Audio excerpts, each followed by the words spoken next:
고린도 후서를 보겠습니다. 고린도 후서의 저자는 사도 바울입니다. 기록 연대는 주 60년경이고 로마서가 기록되기 전에 기록되었습니다. 기록 장소는 마게도니아고 수신자는 고린도에 있는 하나님의 교회와 온 아가야에 있는 모든 성도들입니다. 주제는 새언약의 사역과 사역자들입니다. 고린도 후서 3장 3절에서는 너희는 우리가 사역함으로 나타난 그리스도의 편지니 이는 먹으로 쓴 것이 아니요 오직 살아계신 하나님의 영으로 한 것이며 또 돌비에 쓴 것이 아니요 육의 신비에 한 것이라고 말합니다. 이 말씀은 그리스도께서 속한 것이 사람들 안으로 역사되어 그들로 그리스도의 살아있는 편지가 되게 한다는 것을 가리킵니다. 이것은 살아있는 사역의 일이요 어떤 종류의 은사의 일이 아닙니다.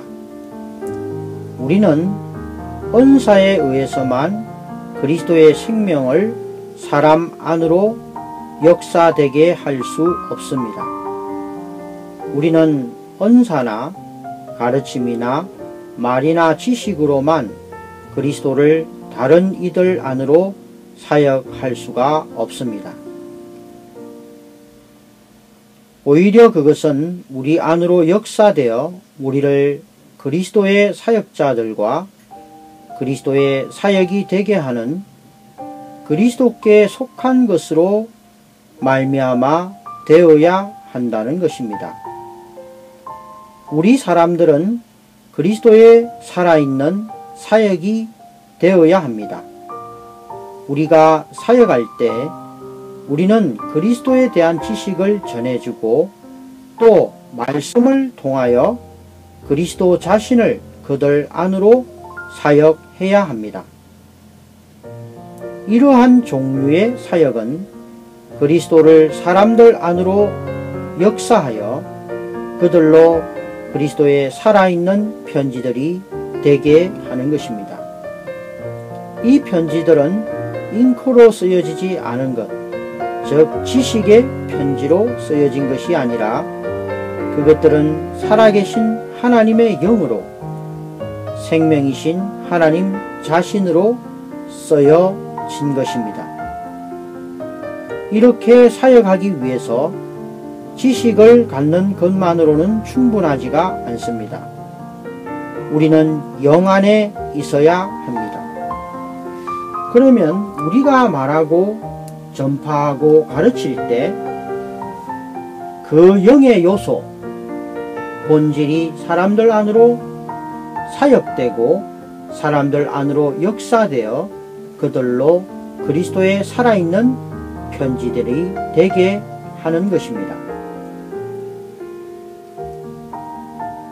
고린도후서 3장 6절에서는 저가 또 우리로 새언약의 사역자들 되기에 만족해 하셨으니 문자로 하지 아니하고 오직 영으로 함이니 문자는 죽이는 것이요 영은 생명을 주는 것이니라 고 말합니다. 여기에 중요한 원칙이 있습니다. 우리는 율법의 문자를 단순히 문자에 주의해서는 안 되는데 이는 문자가 죽이기 때문입니다. 생명을 주는 것은 그 영입니다. 우리는 이 구절에 있는 죽이다는 것의 더 깊은 의미를 온전히 이해하지 못할지도 모릅니다. 만일 우리가 하나님의 생명이 아닌 것에 주의한다면 그것이 진정 죽이는 것입니다. 죽이는 것은 생명을 역사하지 않은 곳에 두는 것이고 생명으로 기능 발휘가 되지 않도록 하는 것입니다.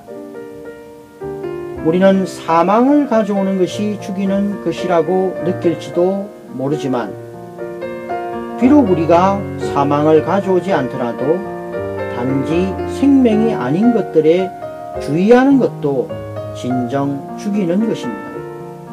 외관상 우리가 사망에 속한 어떤 것을 가져오지 않을 수도 있으나 사람들의 관심을 생명에서 많은 다른 것들로 돌리도록 할 수도 있는 것입니다.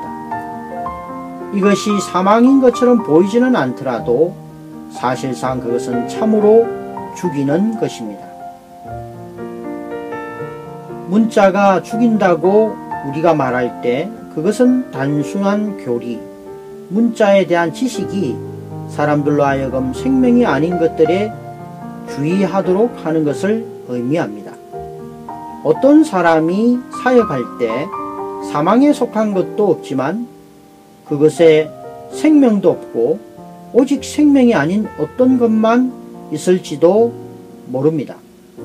우리는 이것이 사망이라고 말할 수는 없지만 생명과 더불어 한 것도 없습니다. 그것은 생명의 부재입니다. 따라서 그것은 죽이는 것입니다. 이것이 문자가 죽인다는 것의 올바른 의미입니다.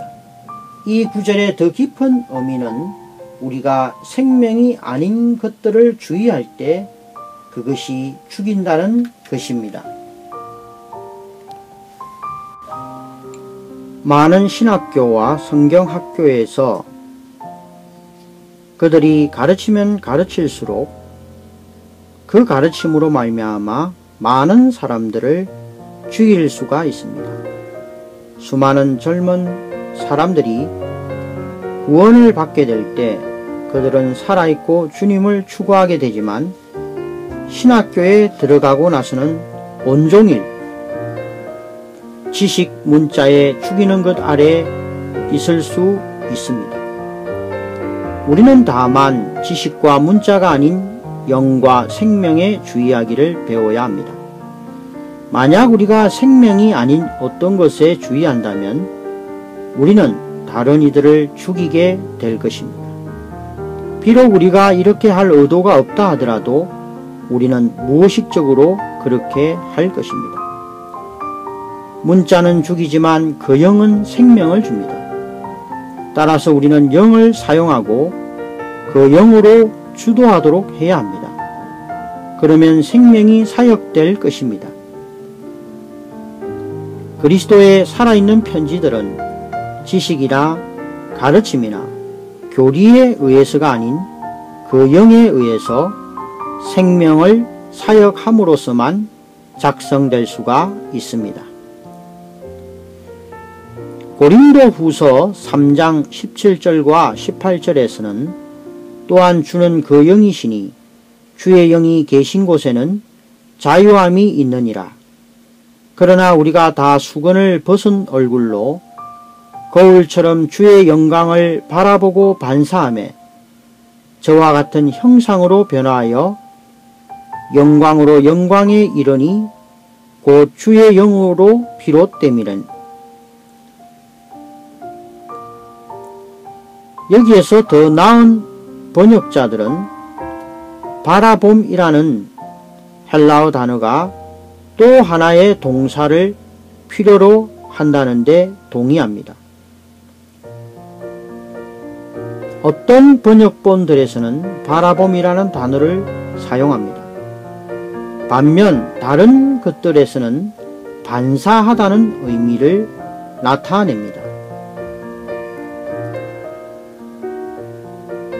헬라어에서는 반사하기 위해서 바라본다는 의미를 전달하고 있습니다. 따라서 우리는 반사하기 위해 바라보다 라거나 바라보고 반사한다 로 읽도록 반사하다는 두 번째 동사를 추가하여야 합니다. 만일 우리가 이 두 가지 용어들을 함께 놓는다면 우리는 헬라어에 합당한 의미를 가지게 됩니다. 18절에서는 우리가 우리 자신이 거울인 고로 거울 속이 아니라 거울처럼 바라보고 반사한다고 말합니다. 거울처럼 우리는 열려지고 벗겨진 얼굴로 바라보고 반사합니다. 만일 우리의 얼굴을 가리는 덮개가 있다면 우리는 열린 얼굴을 갖지 못할 것입니다. 그러나 이제 덮개는 벗겨졌습니다. 우리는 어떤 가려진 것이 없는 거울과 같이 실체를 바라보고 반사할 수 있는 벗겨진 얼굴을 소유하게 됩니다.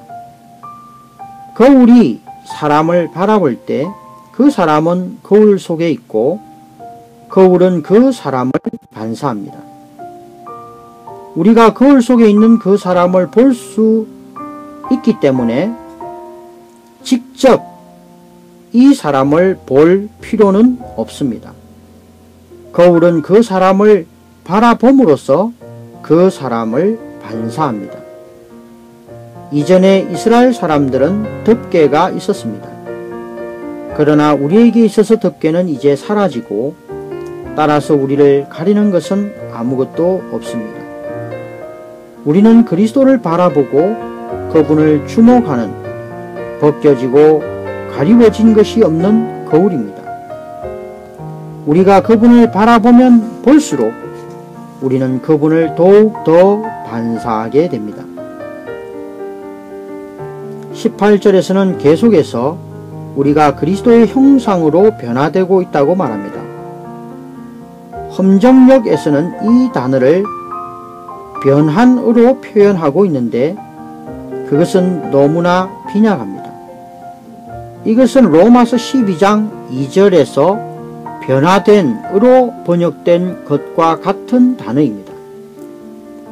우리가 그리스도를 반사하기 위해 바라봄으로써 우리는 같은 형상, 즉 그리스도의 형상으로 변화되어 영광에서 영광으로 이르게 되는데 바로 주 영으로부터 비롯된 것입니다. 우선 거울 속에는 형상이 없을지도 모릅니다. 그러나 거울이 어떤 사람을 바라보면 볼수록 그 사람의 형상은 거울 속에 더 나타나게 됩니다. 거울과 같이 우리는 원래 그리스도가 아닌 것을 바라보았지만 그리스도의 구속하심으로 말미암아 그것은 처리되었습니다. 이제 거울처럼 우리는 자유롭고 벗겨져서 그리스도를 바라보고 우리가 그리스도를 바라보면 볼수록 그분의 형상은 우리 안에 더 새겨집니다. 이로써 우리는 그리스도의 형상으로 변화됩니다. 참된 생명의 사역은 사람들을 도와서 거울처럼 벗겨진 방식으로 그리스도를 바라보는 법을 깨닫도록 하고 그리스도의 형상으로 변화되게 하는 것입니다. 우리가 그리스도를 바라보면 볼수록 우리는 그분을 더 반사하고 그리스도의 형상으로 더 변화됩니다. 만약 거울이 사람을 반시간 동안만 바라본다면 그 사람이 거울 속에 그리 많이 반사되지 않을 것입니다. 거울인 우리가 그리스도를 바라보는 길이만큼 우리는 그분의 형상으로 변화되어 그리스도의 형상을 온전히 더 반사하게 됩니다. 이것은 은사나 가르침이나 지식의 문제가 아닙니다. 이것은 살아있는 생명의 사역의 문제입니다. 우리는 주님으로 처리받아야 합니다. 그제서야 우리는 사람들을 도와서 그분으로 처리받도록 하는 법, 그들의 덮개를 벗기는 법, 그들의 마음을 돌이키는 법을 알 것입니다. 그들은 그리스도와 올바를 것이며 그들은 그분을 바라보고 그분을 주목하고 어떤 좌절도 없이 그분과 직접적인 교통을 갖는 법을 알게 될 것입니다. 그들은 점진적으로 그리스도의 형상으로 변화되어 참되고 온전하게 그리스도를 반사하게 될 것입니다. 이것이 살아있는 생명의 사역으로 역사한 열매입니다. 이것은 은사나 지식, 가르침이 결코 성취할 수 없는 역사입니다. 이런 종류의 역사는 살아있는 생명의 사역으로 말미암아서만 성취될 수가 있습니다. 그것은 십자가의 역사와 우리 안으로 역사되는 살아계신 그리스도께로서 비롯됩니다. 십자가의 역사와 우리 안으로 역사되는 살아계신 그리스도로 말미암아 우리는 그 사역을 가지면 그 사역이 되는 것입니다. 사람들이 벗겨진 거울들이 되도록 도움을 받아 그리스도를 바라보고 반사하고 그분의 형상으로 변화되는 것은 이러한 살아있는 사역으로 말미암아서입니다. 이것은 단지 객관적인 지식을 다른 이들에게 전해주는 것이 아닙니다. 그것은 십자가의 역사로 인하여 영 안에서 다른 이들에게 사역된 살아있고 주관적인 어떤 것입니다.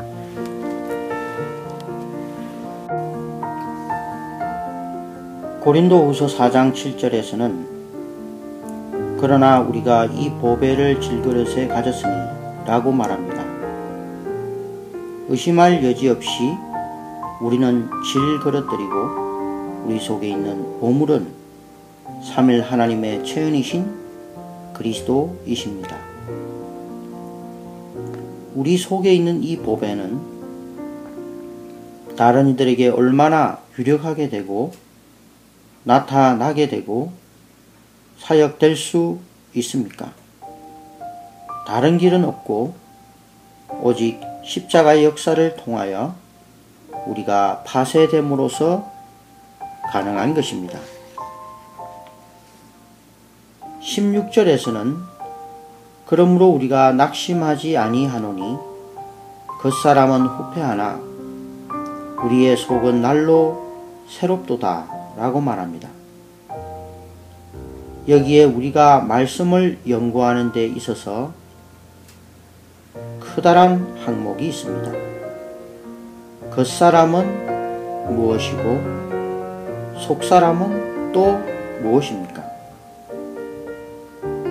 우리는 겉사람이 천연적인 사람이고 속사람이 영적인 사람이라고 재빠르게 답할지도 모릅니다. 그러나 만일 우리가 그렇게 급하게 대답을 한다면 실수를 하게 될 수도 있습니다. 성경 한 구절이나 한 장을 설명하는 것은 쉬운 일이 아닙니다. 정확하지 않게 해석하기가 너무나 쉽습니다. 말씀의 어느 부분을 해석하는 합당한 방법은 그 문맥을 이해하는 것입니다. 우리는 고린도 후서 4장의 전 문맥을 읽어볼 필요가 있습니다. 10절과 11절에 의하면 겉사람은 혼뿐만 아니라 더욱 몸을 가리킵니다. 10절에서는 항상 예수 죽인 것을 몸에 짊어짐은 이라고 말합니다. 엄밀히 말해서 이 장에 있는 겉사람은 몸을 언급하지만 그것은 몸과 한 입장을 취하고 몸의 통제를 받는 혼을 포함하고 있습니다. 그것은 혼과 연결되어 있고 혼과 통합된 몸입니다. 하나님의 주권 하에서 우리 몸은 언제나 고통당하게 됩니다. 혼과 함께한 몸은 항상 소모됩니다. 사도 바울이 당한 고통의 대부분은 자기 몸을 소모하는 것이었습니다. 그는 자기 몸 안에서 몹시 고통당하였습니다. 9절에 의하면 그는 거꾸러뜨림을 당하여도 망하지 아니하였습니다. 이것은 그가 핍박을 받았을 때 그의 몸이 거꾸러뜨림을 당하였으나 그 자신은 죽임당하지 않았고 멸망당하지 아니하였다는 것을 의미합니다. 이 문맥에 언급된 것들 모두는 주로 몸의 고통과 소모를 가리킵니다. 그런데 혼은 몸과 많은 관계가 있습니다. 우리 몸이 고통받을 때 우리 혼도 고통받습니다. 만일 우리가 우리 몸에 어떤 종류의 고통을 받지 않는다면 우리 혼이 많은 고통을 당하지는 않습니다. 혼은 주로 몸의 고통을 통하여 고통을 당합니다. 그러면 속사람은 무엇입니까? 엄밀히 말해서 여기서 속사람은 영만을 가리키지 않습니다. 그것은 영과 함께한 몸,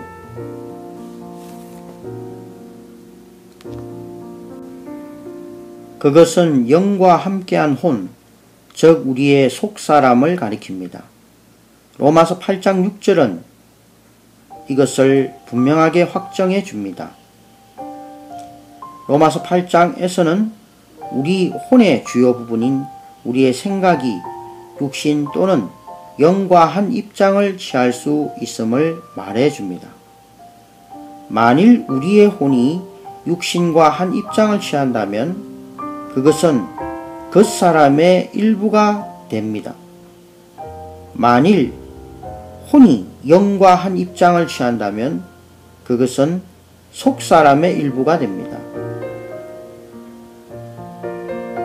이것이 고린도후서 3장에 있는 겉사람과 속사람의 진정한 의미입니다. 겉사람은 혼과 함께한 몸입니다.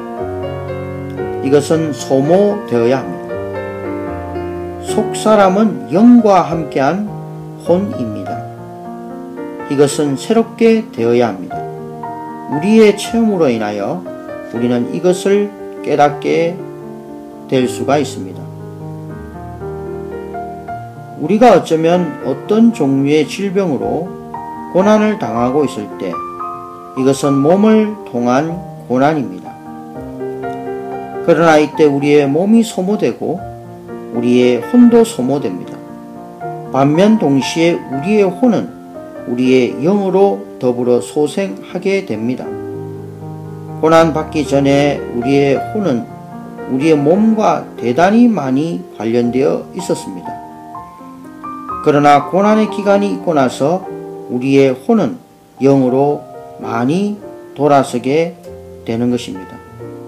혼과 몸 사이의 관계는 소모되고 혼과 영 사이의 관계는 소생되고 새롭게 되는 것입니다. 만일 핍박하는 자들이 우리를 때리거나 감옥에 집어넣는다면 우리는 의심할 바 없이 몸 안에서 고통받게 될 것입니다. 동시에 몸과 연관된 우리의 혼도 고난을 당하게 됩니다. 만일 우리의 혼이 우리의 몸과 관련되어 있지 않다면 그것은 몸이 고난을 받을 때 고난받지 않을 것입니다. 우리 몸이 고난받을 때 우리의 혼도 고난을 받는데 이는 둘이 결혼하였기 때문입니다. 우리의 혼은 몸과 관련되어 있기 때문에 주님은 우리의 혼이 몸으로부터 영으로 돌이키도록 하기 위해서 우리의 몸에 고난을 일으키십니다. 그러므로 우리가 병에 걸리거나 감옥에 수감된 이후에, 즉 우리가 몸 안에서 고난을 받은 이후에 그 결과는 혼이 몸으로부터 영으로 돌아서고 변화되는 것입니다.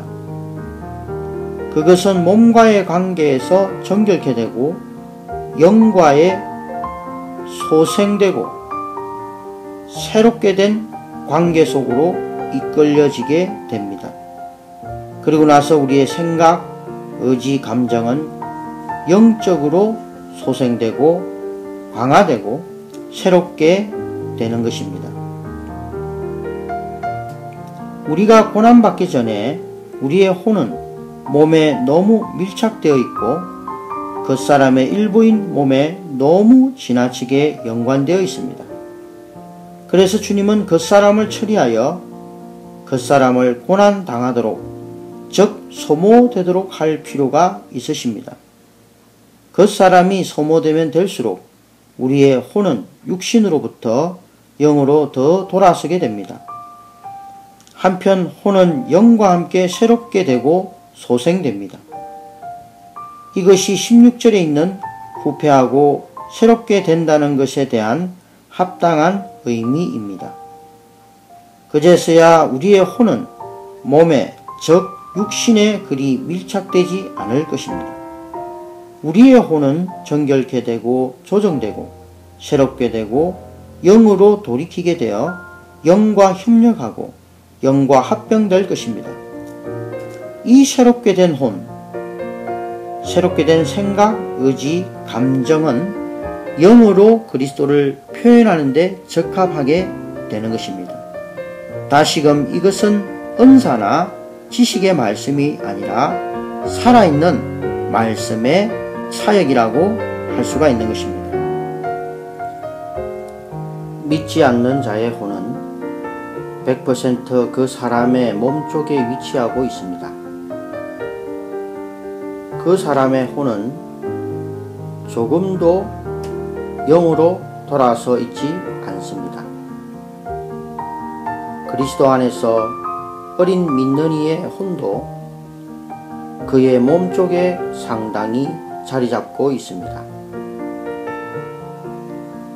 비록 그가 주님을 사랑하더라도 그의 혼은 영과 많이 합병되어 있지 않습니다. 우리 자신의 혼 중에서 얼마나 많은 부분이 우리의 육신에 밀착되어 있으며 우리의 혼이 우리의 영과 한 입장을 취하는 것은 얼마나 많은지 자문해 보아야 합니다. 우리는 너무 많은 시간을 육신과 함께 보내고 매우 적은 시간을 영과 함께 보냅니다. 어떤 방식으로 우리의 혼이 육신에서 영으로 돌이킬 수 있습니까? 그것은 가르침으로 인해서가 아니라 고난으로 인하여 가능합니다. 가르침으로는 우리의 혼을 몸으로부터 영으로 돌이키도록 하는데 적합하지가 않습니다. 가르침은 우리로 이해하도록 할 수는 있어도 우리를 실제 안으로 인도하지는 못합니다. 형제나 자매가 육신적으로와 물질적으로 고난을 당하면 당할수록 형제나 자매의 혼은 점차 육신 편에서 영으로 더 돌아서게 됩니다. 이것은 겉사람이 소모되고 속사람이 새롭게 되는 것을 의미합니다. 우리는 고난 당하기 전에 강한 사람이었던 사랑하는 형제 자매들을 많이 보아왔을 것입니다. 그들은 몸 안에서와 육신 안에서 강하였습니다. 그런데 주님은 그들을 질병의 상황 속에 넣으셔서 수년 동안 육신적으로 고통을 당하게 하셨습니다. 점차 고난을 당하는 이 사람들은 육신적으로 고통을 당하면 당할수록 생각, 의지, 감정이 몸에서 영으로 더 돌아서게 되었습니다. 결국 오랫동안 육신적으로 고통을 당하여 온 그러한 사람들은 대단한 영적인 영성을 갖게 되었습니다. 고난 당하는 사람은 생각, 감정, 의지가 육신 쪽에서 서지 않고 영의 쪽에 편중되어 있습니다. 이것은 겉사람이 소모되고 속사람이 새롭게 되었음을 나타냅니다. 주님이 우리의 혼을 다루심은 이러한 방식 안에서입니다. 고난은 우리의 혼을 몸에서 영으로 돌아서게 합니다. 이것이 바로 사역의 일입니다. 고린도전서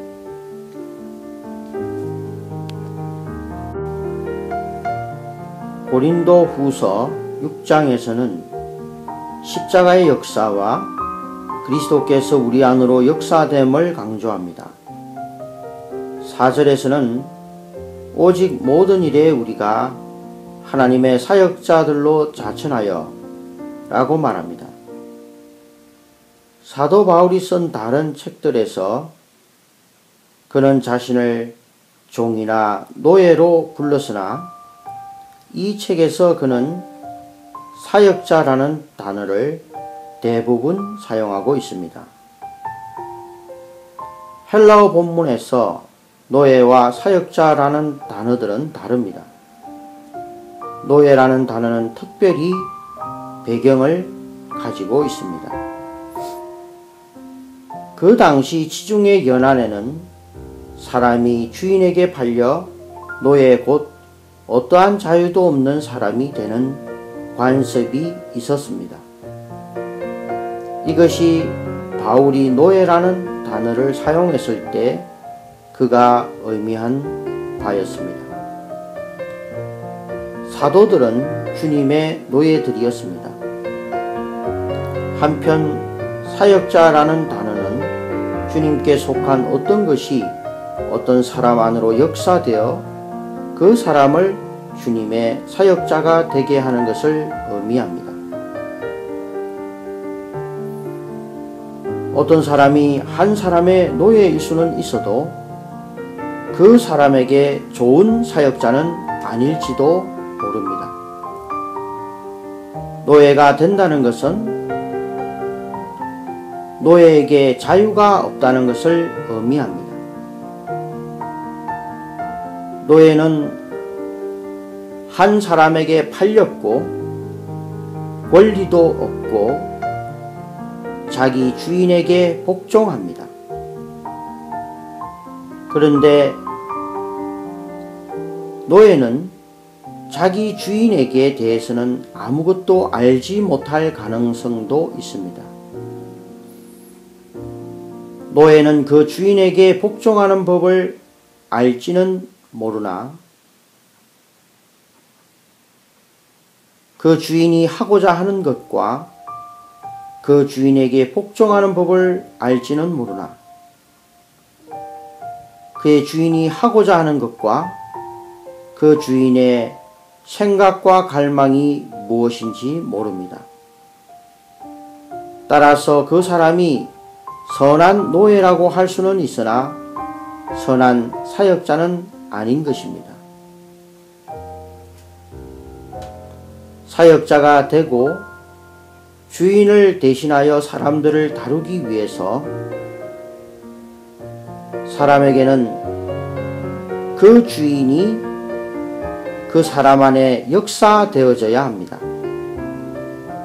주님의 마음, 갈망, 의도, 사상, 다른 사람들과의 관계가 그 사람에게 분명해져야 합니다. 그러면 그 사람은 자기 주인을 대표하고 주인을 따라서 정확하게 말하는 사역자로서 다른 이들에게 갈 수가 있습니다. 우리는 이것을 외교 상황에서 볼 수가 있습니다. 주중 미 대사와 같은 한 국가의 외무장관은 자기 정부의 상황을 아는 사람이어야 합니다. 만일 어떤 사람이 자기 행정부의 의도, 목적, 정책, 갈망, 타국과의 관계를 안다면 그 사람은 다른 나라에 대하여 합당한 대표자가 될 수가 있습니다. 그러나 어떤 사람이 한 나라의 시민이지만 자기 정부의 상황에 대하여 아무것도 모른다면 그 사람은 자기 나라의 장관은 결코 되지 못할 것입니다. 마찬가지로 주님께 속한 어떤 것이 주님의 종 안으로 역사되어져 왔다면 그 사람은 주님의 사역자가 될 수 있습니다. 고린도후서에서 사역자라는 용어는 이 책에서 주님의 종들이 주님으로 짜여졌기 때문에 다른 책에서보다 더 많이 사용되었습니다. 주님의 성격, 생명, 의도, 갈망, 목적에 속한 어떤 것이 그들 속으로 역사되어 그들을 그리스도의 사역자들이 되게 하였습니다. 새언약의 사역자들은 고린도후서 6장 4절에서 10절에 걸쳐 묘사되어 있습니다. 거기에서는 오직 모든 일에 우리가 하나님의 사역자들로 자천하여 많이 견디는 것과 환난과 궁핍과 곤란과 매맞음과 갇힘과 요란한 것과 수고로움과 자지 못함과 먹지 못함과 깨끗함과 지식과 오래 참음과 자비함과 성령 안에서와 거짓이 없는 사랑과 진리의 말씀과 하나님의 능력 안에 있어 의의 병기로 좌우하고 영광과 욕됨으로 말미암으며 악한 이름과 아름다운 이름으로 말미암으며 속이는 자 같으나 참되고 무명한 자 같으나 유명한 자요 죽은 자 같으나 보라 우리가 살고 징계를 받는 자 같으나 죽임을 당하지 아니하고 근심하는 자 같으나 항상 기뻐하고 가난한 자 같으나 많은 사람을 부유하게 하고 아무것도 없는 자 같으나 모든 것을 가진 자로다 라고 말합니다. 8절에서는 악한 평판에 대하여 말하고 있습니다. 많은 경우 악한 평판은 사실상 우리를 안위합니다. 우리는 자신들이 주님께 신실하기 때문에 좋은 평판을 얻을 것이라고 생각해서는 안 됩니다. 우리에 대하여 나쁜 평판이 많을지도 모릅니다. 8절에서는 또한 사역자들이 속이는 자들로 여겨졌다고 말합니다. 만일 우리가 주님께 신실하다면 사람들은 우리가 속이는 자들이라고 말할 것입니다. 우리가 주님께 신실하지 못할 때만 사람들은 우리를 정직한 자로 칭찬할 것입니다. 그러나 그런 유의 정직은 참된 정직이 아니라 정치적인 정직입니다. 11장에서도 다시금 주님의 사역자들에 대한 고난과 십자가의 역사에 대하여 말하고 있습니다. 23절부터 29절에 걸쳐 바울은 저희가 그리스도의 사역자들이냐 정신없는 말을 하거니와 나도 더욱 그러하도다.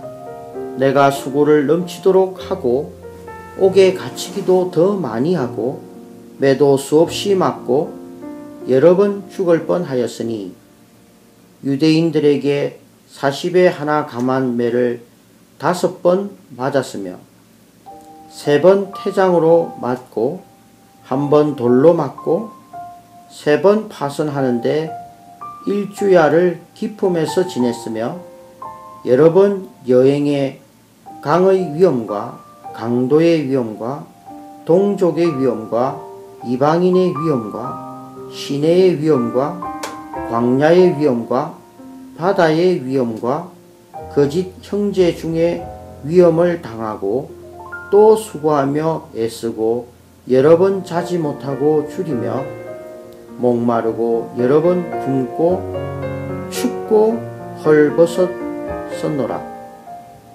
이 외의 일은 고사하고 오히려 날마다 내 속에 눌리는 일이 있으니 곧 모든 교회를 위하여 염려하는 것이라. 누가 약하면 내가 약하지 아니하며 누가 실족하게 되면 내가 애타하지 않더냐 라고 말합니다. 여기에서 우리는 고난당하는 사람을 보게 됩니다. 사역은 이런 종류의 고난에서 나옵니다.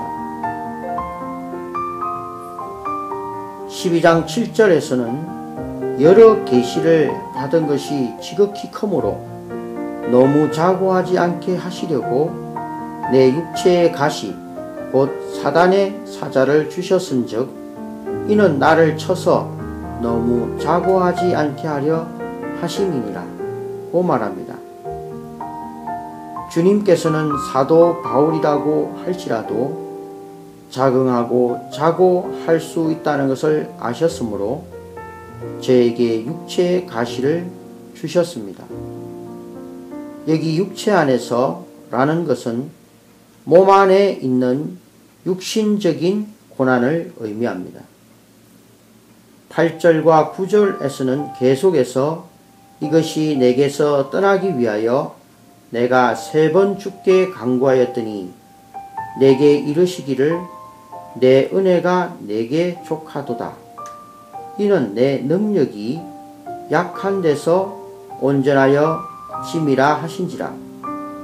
이러므로 도리어 크게 기뻐함으로 나의 여러 약한 것들에 대하여 자랑하노니 이는 그리스도의 능력으로 내게 장막으로 덮게 하려 함이라 고 말합니다. 주님은 바울이 가시를 제해달라고 간구한 것에 답하지 아니하셨습니다. 오히려 주님은 가시를 거기에 두시고 바울이 주님의 은혜를 더욱 많이 체험하는 기회를 삼도록 하셨습니다. 10절에서는 그러므로 내가 그리스도를 위하여 약한 것들과 능욕과 궁핍과 핍박과 고난을 기뻐하노니 이는 내가 약할 그때에 곧 강함이니라 고 말합니다. 이것이 사역자와 사역에 대한 묘사입니다. 사역은 고난과 주님 자신을 은혜로서 참되게 체험하는 데서 나옵니다. 강함과 능력은 우리가 체험하고 우리의 은혜가 되는 주님 자신입니다. 고린도 후서의 책은 주 예수 그리스도의 은혜와 하나님의 사랑과 성령의 교통하심이 너희 무리와 함께 있을지어다 라고 결론 짓습니다. 이것은 삼일 하나님이 너희 무리와 함께 있을지어다 라고 말하는 것입니다. 사랑은 은혜의 근원이고 은혜는 사랑의 표현, 나타남이며 교통은 이 은혜가 우리에게 전달된 것입니다. 사랑은 은혜 안에 있고 은혜는 교통 안에 있습니다. 더욱이 교통은 성령께 속합니다. 우리가 성령의 교통을 가질 때 우리는 그리스도의 은혜를 누리게 되고 우리가 그리스도의 은혜를 누릴 때 우리는 하나님의 사랑을 갖게 됩니다. 이것은 삼일 하나님이 우리 안으로 역사되어 우리가 삼일 하나님과 하나가 됨을 의미합니다. 그와 같은 자격으로 우리는 삼일 하나님의 사역과 더불어 삼일 하나님의 사역자들이 됩니다. 우리는 은사와 삼일 하나님의 사역을 지니게 되고 삼일 하나님을 다른 사람들에게 사역하게 되는 것입니다.